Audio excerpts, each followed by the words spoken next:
Next up, we have another colleague of mine from Columbia Business School. This is the Columbia Business School Hour, everybody. We've got Professor Damon Phillips, who's my co-faculty director for the Smart Investing in Digital Health program that we run, of which we talk a lot about how digital health investing can help promote racial equity and racial justice. And Damon, thank you very much for joining us here today. Really appreciate your time, knowing how busy you are. Would love to hear a little bit about your viewpoint of the landscape and what's happening in digital health in 2021, based upon what you've read and what you've seen from JP Morgan Healthcare Week last week. Please let us tell us a little bit about what you're seeing, for especially with racial justice on the table here today. Sure. Yeah. So, hi. Good morning, Stan. It's really great to see you, and hello to everybody. And I would say, just generally, I'm in a business school now, but I'm a former engineer who randomly took sort of classes on biomedical engineering while I was pursuing my degree. So I'm always fascinated by these technologies and very excited, and including what JP Morgan in general is doing, a lot of good things, and especially as it relates to racial equity. So my take on it is sort of, I tend to look at it from three things. And so the first side is the technologies, and there's a lot of potential around AI-based technologies in general. And I would even say, including the last speaker, I mean, Dentoscope, I mean, as he was just saying, it's the opportunity to help communities that haven't had access to dental care in this way is one of the motivations. And I think that's the motivation for a lot of people in this space. Another company that I've been looking at is Evidation. They are more looking at the behavioral side of health. So what we do day to day, and to the extent that it impacts our health, a lot of times it's data that healthcare providers just don't have when they're making diagnoses and assessments, but it matters a ton.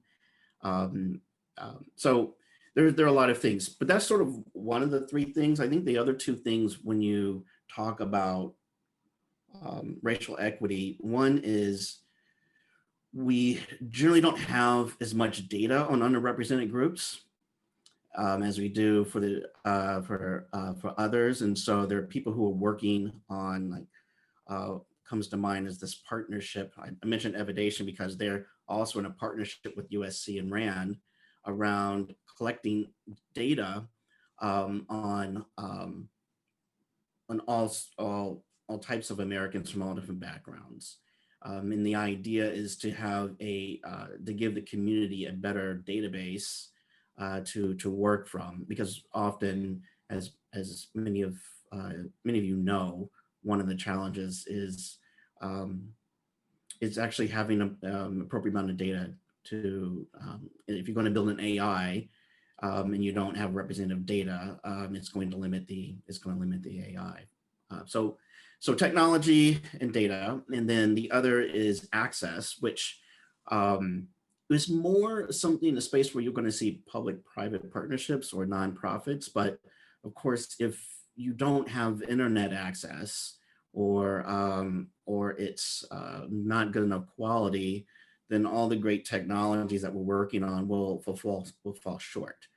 And so in a lot of communities around the country, while people are simultaneously working on technologies and now people are gathering data, we also need to make sure that the digital infrastructure allows people to have equal access, or it falls short. So those are the three things for me: technology, data, and access.